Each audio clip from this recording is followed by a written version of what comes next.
ages, man has pondered the question, One Piece or Naruto?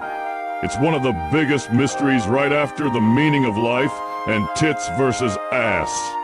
Both these anime are some of my favorites, but only one can be number one. So join me on this journey as I discuss One Piece versus Naruto. And to make things organized, we'll be dividing this into categories, with the first one being music. Look, this category holds no weight in this argument, but the hell with it. As much as I like the One Piece soundtrack, Naruto's just can't be fucked with. Raising fighting spirit, that's a bop. Sadness and sorrow, that one hurts. I've been shaking. Departure to the front lines, like, come on, bro. Anyway, I think we can all agree Naruto's is far superior, so let's move on to the real meat of this discussion. The story category. Naruto's story had me on the edge of my penis for most of its run, with the eerie aura of Orochimaru lording over Part 1, and the mysterious Akatsuki lurking in the shadows of early Shippuden. Will they be able to bring Sasuke back to the village? How will they defeat Orochimaru and the Akatsuki? Who the hell is the Akatsuki member behind the mask? Why the fuck is this dumbass Sasuke trying to destroy the village that his beloved brother risked his life to protect? These were the questions going through my mind upon first viewing. Unfortunately, the story falls off after the Five Kage summit, and while I think the concept of a war between ninja and tailed beasts is a good one, the execution fell flat. Whereas One Piece's story only gets more interesting as it goes on. Some people might say, oh, but the arcs are so formulaic. Luffy punch big bad guy. Gum Gum go burr burr. But in reality, it's so much more. There's obviously the main plot of finding the One Piece, but there's a mystery aspect to its story, like the Void Sentry and the Will of D. And all while the Straw Hats are doing their little adventure, a full-blown revolution against the world government is being set up and paid off. It's the mystery aspect as well as the looming threat of the world government that makes the overarching story of One Piece so thrilling. In other words, while Naruto's story slowly devolves into defeat random alien bitch, One Piece's story only grows more fascinating and complex. Next up is characters, and boy, what a tough one. While One Piece is about the philosophies of the characters and how they change the world, the war-torn world of Naruto is what changes and shapes its characters. Both are very interesting styles for crafting characters. First, let's talk main characters. In my opinion, Luffy's character accomplishes what it's supposed to, unlike Naruto's character, which doesn't. The latter was meant to be an underdog who overcomes his challenges with hard work. Yet despite this, the series bends over backwards to make him the chosen one, and almost every battle he wins is with nine-tailed chakra. On the other hand, Luffy masters the art of simplicity. He's by no means a complex character, but in a world with so much corruption and deception, his simple-minded, free-spirited nature perfectly contrasts with the rest of the world. In terms of villains, I feel like a lot of the ones towards the beginning of One Piece felt very generic and bland. I'd say Doflamingo, Blackbeard, Akainu, and Katakuri are some of the best in One Piece. But for the most part, in terms of main villains of an arc, most of them aren't really too interesting, again, beside Doflamingo and Katakuri. The villains in Naruto, however, always have something to offer. Orochimaru's eeriness, Deidara's and Sasori's dynamic, Tobi's comedy, Itachi's and Pain's philosophies, and just the unbelievable charisma of Madara.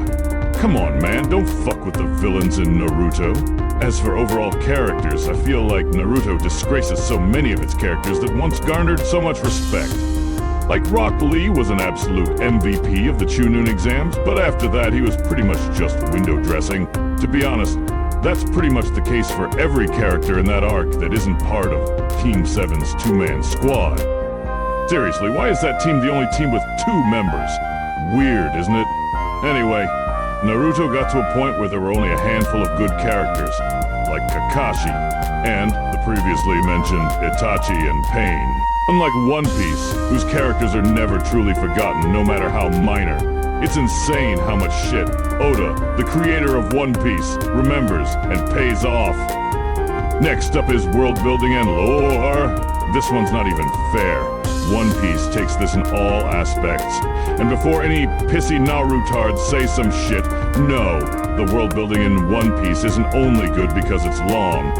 The world is set up in a way that makes it feel alive, like a real world with moving parts and plot lines, independent of the main characters.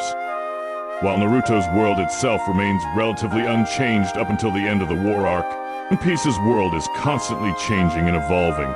Again, thanks to all the different characters and varying plot lines. And in regards to lore, the problem with Naruto is that as much as I love the history of the Leaf Village, everything outside that village is so uninteresting. The rest of Naruto's world could go fuck itself for all I care. But there are so many different cultures and interesting locations with their own history, as well as the overall history of the world within One Piece.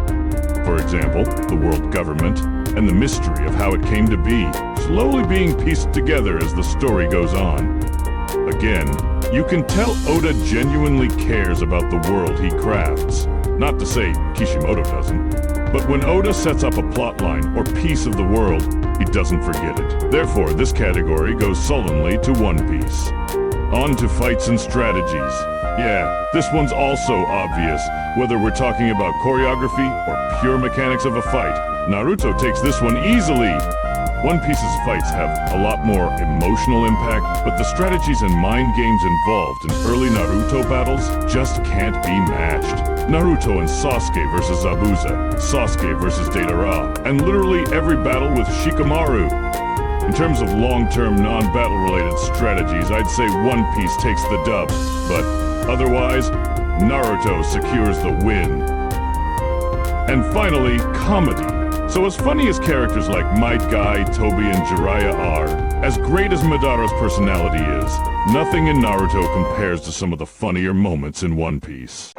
Like Usopp's fight with Perona is literally funnier than anything in Naruto. Not too much to say about this category, it's an important one that can really contribute to my enjoyment of a series. Interesting thing is that a lot of the funny moments in Naruto, specifically during Shippuden, come from the villains, while the protagonists slowly become more bland. Thus, One Piece easily takes this win. And now for the results. Naruto! Or One Piece, and the answer to this age-old question is locked behind a $666 paywall, so feel free to donate to my Patreon as well as invest in my ABR. Joking, of course. Anyway, with all the stats being what they are, as well as for pure and raw enjoyment, I'd say I prefer One Piece overall, like not even close. And again, I love Naruto, but whenever I compare it to One Piece, I get a strange tendency to roast the bastard. One Peak boys for life. Anyway, you liked this video and you subscribed. You also commented your favorite part of the video and shared it with everyone you know. Peace out.